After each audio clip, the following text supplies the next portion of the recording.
Good evening and welcome to the rest of the news. Our special guest today is Ed Holloway, who has been a state representative for many years. And we're trying to go over some of these police murders that have been going on lately. And I'll introduce this subject a little bit by saying that after the 5 police were shot and murdered in Dallas, I went on the internet and I said, let's try to find out who's paying all these people to go around and shoot the policemen. So I did a search on Google, who's paying for the guns and who's paying for all the room and board and everything. So I hit enter. Absolutely nothing comes up. ABC, NBC, CBS, CNN, all of the major news agencies had nothing about what was behind all of this. So then I put in WorldNetDaily to the search, and all of a sudden all kinds of important information comes up about who's behind these shootings, who's paying the guys to go out there and shoot the police, who's paying for the guns, all of that, who's putting out the propaganda and everything. So there's a lot behind it. So Ed, fill us in a little bit. Well, Dr. Salmon, when you were talking about this and we got to doing that, I'm a student of history, and I've been following this for a long time. And it all results as a result of the revolution in Russia when the Bolsheviks took over in 1917. And then the communists developed a philosophy of utopia. Oh, yeah. And everybody started following. There was a group at the Frankfurt School of Communism in Frankfurt, Germany. And in the early 30s, they moved out of there and came to the United States and were teachers at that university in Frankfurt, Germany. And they were the ones who began teaching the teachers and the future professors about communism and all the wonderful aspects that it offered. How it was utopia. Exactly. And at that point, the Communist Party USA had tried very hard to stimulate the black community into a revolutionary mode. Way back, what was it? Back in the 20s. 1920s and 30s. Yeah. And the black community at that point was extremely family-oriented and religious, and they found out the communists were atheists, and they refused to get involved with their aspects. So that kind of died out until the 60s, and the radicals that came out of that, and the underground, the Weathermen, and all the other groups, the Students for Democratic Society, and all the other things that were going on at that time, and then the oppression of the blacks. And I'm going to give you a couple of quotes here that I think summarizes all of this. And this one is, we must be ready to employ trickery, deceit, law-breaking, withholding, and concealing truth. We can and must write in a language that sows among the masses hate, revulsion, scorn, and those that disagree with us. Wow, where did that quote come from? Vladimir Lenin. Yeah. And all of these things have its roots in the Black Lives Matters. All of those things. Wow. And to move it a little further, that was back in the early 1900s, to move it to the more modern level, another quote. Critical race theory contends that America is permanently racist to its core, and the consequences of the nation's legal structures are, by definition, racist and invalid. Members of oppressed racial groups are entitled, in fact obligated, to determine for themselves which laws and traditions have merit and are worth observing. Wow, now where did that come from? That came from one of Obama's favorite professors, a professor named Derek Bell, and he devised what we call the critical race theory. Now, where did he teach? That was at Harvard. At Harvard. And that was the exemplifies Lenin's strategy as applied to race. and according to Discover the Networks, and then this is where all this comes from. And then you get to the situation where we've got all these radicals that are out there shooting the guys like Johnson, Michael Johnson, and what happened in Dallas, and his group, and all that they were saying that he was turned down from the various black organizations. They didn't want anything to do with the company. He was unstable. But in that process, though, there were several groups around. The Freedom Road Socialist Organization, that's a descendant of the new communist movement, and the Communist Party USA, which is very active. They were participating in the Republican convention, had a display. Who was that now? The Communist Party USA. They're still active. And a Committee to Correspond for Democracy and Society, and the National Domestic Workers Alliance, and all of these things. Those are communist front groups. And they're all that. And then we look who is supporting it. You look at this, and that one that's put literally millions and millions of dollars into these various organizations, a guy named Soros. Yeah, I saw him in there. And Soros is a character, came out of Hungary, and his father and his family were Jewish.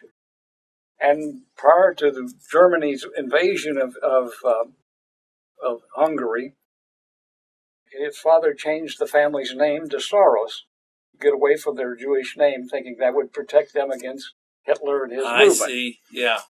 But in the process, when the Germans did come in, young Soros joined with the Nazis and helped to round up and point out all of the Jewish people that lived in Budapest and were later sent to the concentration camps and exterminated. So that was a little bit of his background and what he's been trying to do, and he profits from radical changes that take place in countries. So again, we've got all those things going.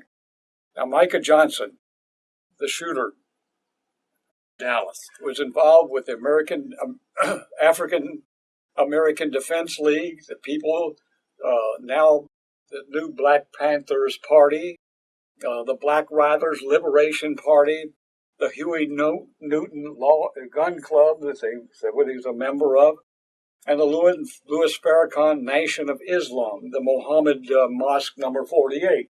Yeah. So all of his involvement, and each of these groups, and there are so many of them that we could spend a whole day describing all these various ones. But each one is funded, each one has a specific role and a purpose in all of this. And as you move through all these things, we found that a lot of foundations, like the Ford Foundation, have contributed to some of these groups. Yeah. There are some of them that have an excellent profile that disguises what their actual involvements are and all that. There was some group that were paid, and there were part of them were training people that went into Ferguson. Yeah. That helped to organize all of the radical demonstrations and all of that. Burning the buildings, everything. Burning all that, and they all get involved with all that, including the looting, and you found that in city after city. All of this is reaching a very critical stage in America. And this election is going to be critical. I've got another book that was written in 1971 called Rules for Radicals by Saul Alinsky. It specializes in all the things we were just talking about. Yeah. And he was one of those that both Obama and Hillary Clinton were followers of, Saul Alinsky. And again, this is because the capitalist system has been an enemy of the utopian socialist programs that all of these people have been trying to push for years. So I don't know where we go from here unless we take it and become aware and become involved in this. And even the Muslims are moving into this movement to help out because it achieves their ultimate goal of destroying the West. Yeah. And all of these little things that are playing behind the scenes are causing all of these radical people with, I will call it, mental problems, and others that are subjected to this. Some of them become radicalized almost overnight. And in that process, they want to go out and destroy the police departments, who they think is one of the enforcers of the white. And that's another thing that has created another problem is that they talk about the white race. And white to them is not anything doing with race. They want to abolish, they say, the white race, but the white race to them is not a person of color of any kind, white, black, Latin, and anything else, or anything. They're members of the socialist, or not the socialist, but the part of the system that believes in America and capitalism and freedom and all those things, and they have to do it. So actually, that shooter that killed, I think it was 5 policemen, wasn't it, down in Dallas? In Dallas. And well, he was tied in with the Muslims then. Well, he went to that mosque, but again, he had been shipped back from Afghanistan for sexual harassment and stealing women's underclothes and things like that and all that. And in the process, he became frustrated and went through a series of things, tried to join various organizations, and they felt he was too radical in terms of personality and surface, unstable, and he couldn't, and unstable. They couldn't control him, so he was denied membership in most of the organizations except the Black Riders and then the Gun Club, and all of that. And their goal and everything else is if you are killed in the process, it means you're a martyr. He is now all of these groups are now finding that he's a wonderful example of what we should be doing and all that. And the way to abolish the white race is to challenge and disrupt and eventually overthrow the institutions and behavior patterns that reproduce the privileges of whiteness, including the schools, the jobs and housing market, and the criminal justice system. These abolitionists do not limit themselves to socially acceptable means of protest, but reject in advance no means of attaining their goal is off the limits. So all of that feeds these people who have I call them mental or emotional problems, and they want to do something. They want to be recognized and all of that, and they go out and commit these heinous crimes. Well, now, some of what you said, I think, was in that agenda video. Right, yeah. That we've had before. And I think Congressman McEwen, his video touched on that a little bit, didn't it? It's a classic example. And one of the things that Christians have failed to recognize, and as Christians we tend to, love everybody and want to be friends with everybody, all those kind of things. But we fail to recognize the seriousness of this threat. And it brings to mind, and I mentioned it, I think, before, the old song that says, "Onward, Christian soldiers." And we all have to become Christian soldiers and aware of what's going on around us and take whatever means is necessary that we have to educate other people and let them know that these things are happening. And that while they have different labels, and you take, we have the thing with Acorn. Acorn was an organization that got discredited and all that, but it still exists in a multitude of different names in different communities. And they're still functioning, and they say they're alive and well and doing everything they can. But they've been covered up. Exactly. And that's another thing that the media and others and the political parties have failed to recognize the seriousness of the problem and will not publicize all of that because they don't want to lose certain blocks of constituents and other things. And at the same time, these are the same people that they're trying to maintain as constituents that are going to ultimately out to destroy them. And it's so almost absurd because if you know and study the history of these things and where their roots are and what they still, and they changed the label, the Communist Party USA, back after the atrocities that were performed in Russia, millions of people that were killed in the Ukraine and other places, they began to change. And the American people said, wait a minute, communism is a terrible thing. So they changed their name to socialist.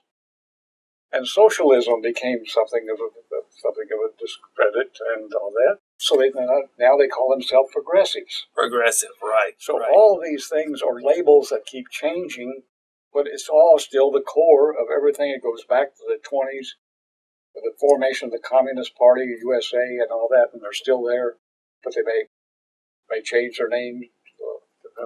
You know, there's a scripture verse. It's in Jude, the 3rd verse. It says, "Contend for the faith," and it seems that what you're talking about is kind of an obligation for Christian people today is to contend for the faith. Right. We need to be active because they're taking away our freedom of religion completely. And one of the things that there again was a piece of legislation was passed during Lyndon Johnson's administration that prohibited churches from doing anything or saying anything political from the pulpit with threats of removing their tax-exempt status. One of the things that has been mentioned is the repeal of that law. That if the Trump organization is elected, that's one of the items in their agenda, to remove that. But at the same time, give them freedom of speech again. Get freedom of speech back into the Christian community. And we've got the problems at multiple levels. Not only that, we're distracted by things that are going on at every level, the situations worldwide, the things in France, Germany, and other parts of Europe with the immigrants and the numbers of killing. And in 2015, for example, we lost 128 police officers in the line of duty. In 2016, and their numbers are still counting. We don't know how many would be killed before the end of this year. And all of these things are illustrations of the seriousness of the problem and the escalation of the problem, and the fact that they're growing every day, and the rank and file Christian and others in America that are paying their taxes, doing their work, and trying to be good people and good citizens are the victims, ultimately, of all of this. You know, a lot of those things you said are in this video that we talked about a while back.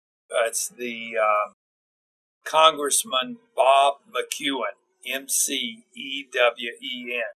And this is a tremendous video. We'd like to give it to you. It gives you a lot of the background that Ed has been talking about, and it's free.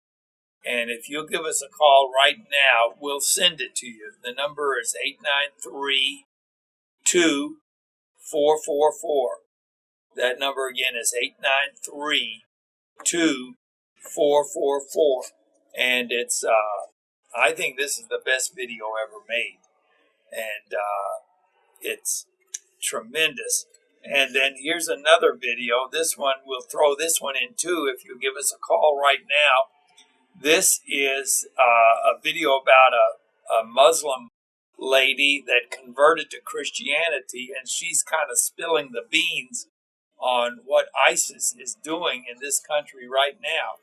So this is called ISIS in America. So give us a call right now, 893-2444, and we'll get these out to you right away.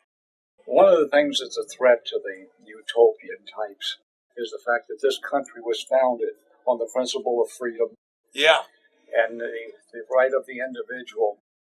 And all of those things were foreign to most other countries. And our founding fathers were aware of that. They studied it. And that was one of the reasons they did not want to create a democracy. They wanted to create a republic where the people were the leaders of the country. And all of that, and that was all changed during Woodrow Wilson's administration. First president started talking about democracy. And he was the same one that did a number of things. He was a racist in himself. He prohibited the blacks from being in the military in the First World War. That wasn't changed until Harry Truman at the end of World War II. So all of these things have their roots in the past, and when the changes have taken place, it's been very subtle. And one of the things that both the Muslims and the communists have in common is patience. And I was in Morocco, and I think I mentioned this to you before, when a man, his son was coming of age. And they had been in Spain for 700 years. And then they were forced back into northern Africa. And he said to his son, I'm giving you the key to our home in Spain. I may not in my lifetime be able to go back, but you will. Yeah. And this is some of the things that they're working on, and the patience, and they're working, and it's incredible. But we have to look to our founding fathers and the principles under which this country was founded in order and go back to those and fight for them the same way the revolution was fought. Well, that agenda video went into a lot of that. He said the communists are affiliated with the Muslims and are encouraging them to come over here and start shooting people. Exactly, because that ultimately works their advantage. Yeah. And this is the thing that we have to recognize, that all of these things are out to destroy every principle and every belief that we as Christians and others have in mind. I was shocked when I did that Google search on who is paying for these terrorists to go and kill the policemen. Right. And there was nothing. And, that's a shock that here all of these ABC, NBC, CBS, and CNN, they are hiding and covering up all of what you've been talking about. Exactly. Unbelievable how they can cover up all of the important news. Yeah. And yet, like you have it all printed out right there. Yeah. We could probably send some of that to people if they wanted copies of it. But the idea that everybody knows that what you're talking about is true. Right. And these groups, and there are other radical groups that have infiltrated the various foundations. Oh, yeah, the foundations. They're voting for those. Yeah. The Ford Foundation is a classic example. Yes, they're supplying this. And another thing that's even more alarming to me is the number of federal grants that have been given to each and every one of these different organizations. So they're making you and me pay for all of this. We're paying for that. It's like buying the ammunition that you're going to be shot with. Well, the other thing I was shocked about is how George Soros shows up on so many of these funding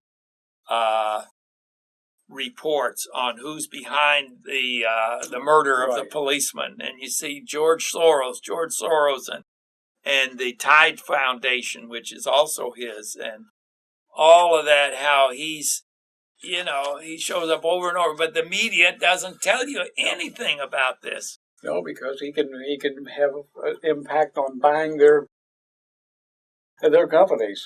And that's one of the things he's done with the billions of dollars he's had, is to covertly support every radical movement in his country because he profits from the radicalization and the chaos. I did a Google search on George Soros, and even that, it said, he was a wonderful hero and all that. It didn't go into his communist background and communist work here. His involvement with the Nazis. Yeah. But there was another thing. Unbelievable how the media is so biased and covering up things. That's why I think this program is so important. We can talk about this for another hour, but the Students for a Democratic Society, the SDS, that came out of the 60s, and they were ones that were involved in some of the radical demonstrations and at the Democratic National Convention where there was a big fat. Anyway, in the process, the sit-ins and all that, it wasn't working. So they had a meeting of the Students for Democratic Society. Representatives of each of the campuses around the country got together, and they said, this approach, the radical, the Weatherman, and all this is not working. What we're going to have to do is do it from the inside. We're all going to have to change our majors. We'll have to go into become professors at the universities that we're students at now. We'll have to go into the media. Yeah. We'll have to go into all these organizations and change it from the inside. And take prayer out of the public schools. Absolutely. Because yeah, it's all part of all this. Of those are the results of what they decided in the 60s that they were going to do. Well, I tell you, this election coming up is not so much political as whether or not America will survive. That's the bottom line. It is not a question of political party or anything else. Right. Unbelievable. So give us a call right now and we'll get you these 2 DVDs. The number to call is 893-2444. 893-2444. They're free and they've got a phone number on them. If you call that number, we'll send you more. But we need to get the word out because you're not going to hear about it on CNN or any of these other left-wing news outlets. You know, they're having a tremendous revival down in Burlington, North Carolina. And if you go on the internet on YouTube and type in Burlington, Burlington, like Burlington Coat Factory, and put in revival, Burlington revival, it'll come right up. And it's amazing what's going on down there. So I think God's still moving, even though the enemy's moving too. Right. There's still pockets of resistance that are something to be followed and become parts of. Is that the version of Rules for Radical that has that they dedicated it to Lucifer? Yeah, right. Is that in this one? This is one of them, and again, from an atheist standpoint, this is the best handbook. This has been circulated on university campuses all over the country. And Hillary and Obama are both students of Saul Alinsky. They're personally involved with the man. They know him, and they've done other things. And they quote from the professor at Harvard, one of his favorites, and what they're out to destroy this country. Yeah, I think I've got that too. But you know, the newer versions, they took that out of it. Right. So that it's not in the new versions. It's only the same old thing they've done with the Quran. What they've done with everything, huh? Everything, absolutely. They've got an American version of everything. Okay, well, I want to thank State Representative Ed Holloway for being with us and giving us such a good insight into all of these problems. And we're running out of time, but we hope you'll tune in again next week for the rest of the news.